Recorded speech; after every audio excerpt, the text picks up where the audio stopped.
This is TWiT. So the Google-Apple proposal is, I think, in many ways superior to and more trustworthy than something a government would propose. And this is everything's flipped on its head these days. But it's pretty clear governments, or at least it's certainly a reasonable fear that governments might use this kind of data gathering, just as they used the Patriot Act long after 9/11, to invade our personal privacy and security. You know, it's a great opportunity. And I think with companies like Google and Apple, whom I think you can reasonably say not only have great technical expertise, but also have a great interest in security and privacy. Certainly Apple does. You might debate about Google's interest in privacy, but I think they do, and it's tip-top security experts. I think I trust something from Google and Apple more than I would trust anything offered by France or Germany or the U.S. government. Ian, you disagree? Actually, I kind of agree and disagree. Apple and Google, I actually trust to be reasonably safe with their data, because that is, with Apple's case, that's their selling point. With Google's case, that's kind of a commitment they've made. The one company name that we're missing out of this is Palantir. Palantir has been given contracts by the US government and by EU states as well to do roughly the same sort of thing. My point exactly. I would much rather have Apple and Google do it than Palantir do it. Well, exactly. I mean, Palantir have got all the, morality and self-restraint of a Labrador left with an unguarded roast chicken. I mean, they will take all that stuff and pile it into whatever they can, keep it, copy it. I don't trust them further than I could throw him. Instantly, where is Peter Thiel, by the way? He's been very quiet this last month. I'm sure he's down in New his Zealand. Missile silo or somewhere. Yeah, a lot of, it's funny. New Zealand has done a very good job thanks to their stellar PM. And even before this, last year, we were talking about the fact, I think I was told by one of our wealthy community members that his peers had already all purchased places in New Zealand for hidey holes. I think they were more worried about world unrest and nuclear demolition and climate change. But now maybe it turns out not a bad place to be if you have a virus going after you, too. Well, did you hear the story about the VC who actually purchased one of these places in New Zealand? No. Flew down there just before the ban, got to the bunker and couldn't remember what the entry code was and couldn't get tech support to let him in. His last pass. He was hanging around outside. I mean, it's I've got a New Zealand tech journo friend who's just saying awful lot of private flights came into New Zealand just before the ban came in. Yeah. And there's the little island down on the South Island where all the millionaires hang out, and all of a sudden there's a lot of American accents being heard. So, but I mean, coming back to your billionaires are on boats. Say again? Yeah. Oh, yeah. So all the billionaires are in New Zealand. The billionaires are on their boats. bunker. They're on their bunker yachts. Yeah, their bunker apparently, boats. if you don't have a yacht, you can rent one and just ride around in style because nobody can get to you. Did you see David Geffen's enormously tone-deaf post? I mean, it was just butter-clenchingly bad. It was just like, I'm riding out isolation in my yacht. And it's like a 70, 80-foot yacht. You're like, really? You're looking for sympathy? It's like Ellen saying, I'm in jail in my mansion. Life is so tough, It's a nice yacht, I admit, but... Oh, my God. It's a little tone-deaf to complain about there's, that. When there's a lot of that, and there's been some backlash against celebrities, too, who are... whining. Sam, what's his name, sitting in his mansion pretending to be sad in his, 20,000 square foot mansion. But yeah, I mean, but coming back to what you were saying about sort of the data handling, on one level, having a COVID tracking app like that could be incredibly useful, but in and of itself, it's not going to do that much. You've got to, if you tie it down with isolation and with dealing with infection in isolated units, then it could be useful. But just having a tracking app on your phone the whole time that tells you may or may not, it comes back to the false positive thing that you were talking about, Amy. I mean, the amount of potential false positives and panic this could cause, I'm not sure if it's worth, because we can't enforce it, I'm not sure if it's actually worth going ahead. I agree. And so here's what I'm seeing happening. And I think Leo made an excellent point, which is, really, we're faced with a fundamental question of our time, which is, who do we trust? Do we trust our government structures, which have given us a lot of reason to mistrust them? or do we trust our technology companies, which don't always offer the level of transparency and traceability and explainability that we may ask of them? Now, there's no question that Apple's differential privacy work is above and beyond everybody else's. They made some, I think, there was a little bit of an early mistake, at least on the Apple-Google partnership, with how they were doing encryption, which I think has kind of been shored up. But the real question here is, what is the point? So in China, they have, you can move about, but you are scanned.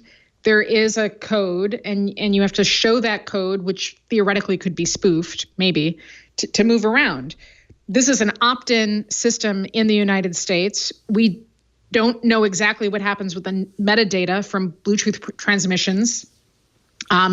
We don't exactly know where the oversight is going to lie. I mean, if it's something that's being built by Palantir for government, there's a government structure in the GAO to do accountability and auditing after the fact. But in the private sector, we don't have that. We just have the market. And so in a free market economy, the market's going to tell us whether or not this was a success or a failure. But in the middle of all this, who owns the database of people who have tested positive? And that really begs the question, who owns our genetic data? Is it us? Yes. I mean, we don't really have legal answers to those questions in the US or the EU at the moment. And so to Ian's excellent point, what does all of it matter? So like, fine, you get a beep and somebody tells you that you've maybe come into contact. Now what? There's no vaccine. You may or may not be able to get an antibody test. You may have found out that information because it's opt-in at any point. So you don't know if the person that you've come into contact with tested positive 2 months ago and you maybe just saw them yesterday. Like there's a temporal element here that's like super, super important. Otherwise, the data are just like, sometimes more data is not good. It's just more. And it could seed misunderstanding and confusion and fear. And at the moment, I think what we could use is a shot of confidence.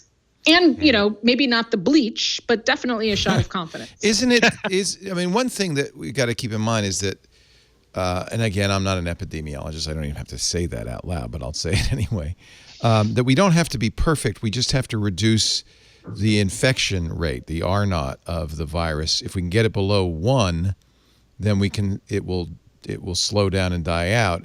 And so any solution doesn't have to be universally adopted. It doesn't have to be perfect. It just has to be effective enough that you reduce the communicability. Yeah. So I'm not an epidemiologist, but I am married to a doctor. And what I believe is happening is we just have to wait for the virus in the virus running its course, everybody is going to get infected. So we just have to sort of slow this all down so that everybody can get infected who's going to get infected.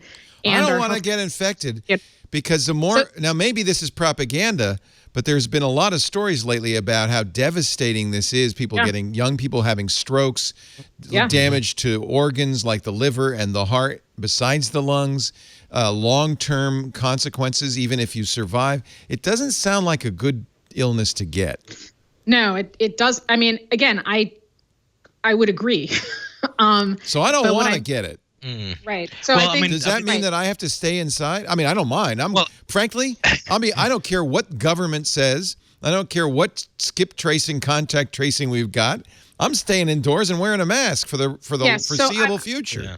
I'm not suggesting that we go the route of the anti-vaxxers and have everybody get together and give each other measles or smallpox or whatever. That is not what I'm saying. I think the issue is we can't effectively stop it, and so in the interim, they're just trying to slow it as it spreads. Yeah, I mean, the analogy I heard the old flatten the curve thing. Yeah, go ahead.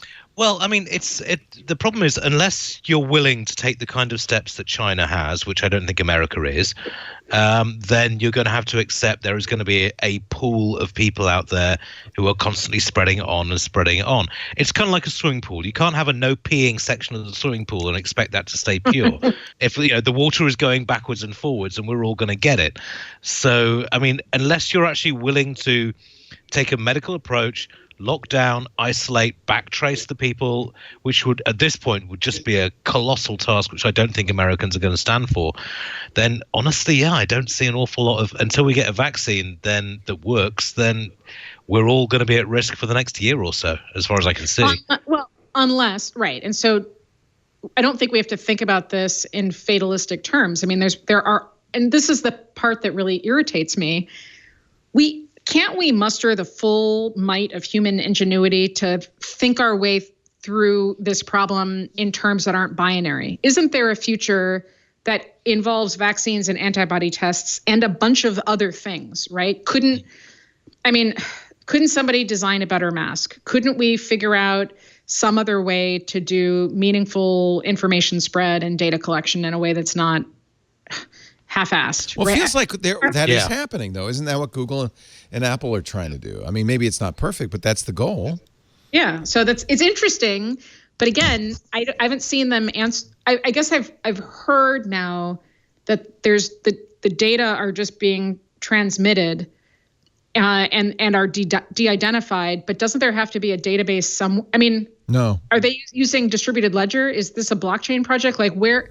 How would this? It is distributed. So you keep track of the contacts you've made on your phone. Mm-hmm. And if you test positive, that data is sufficient to reverse, to tell those people without telling them about you. But you're maintaining it. There's no, as far as I could tell, there's no central database of who met who when.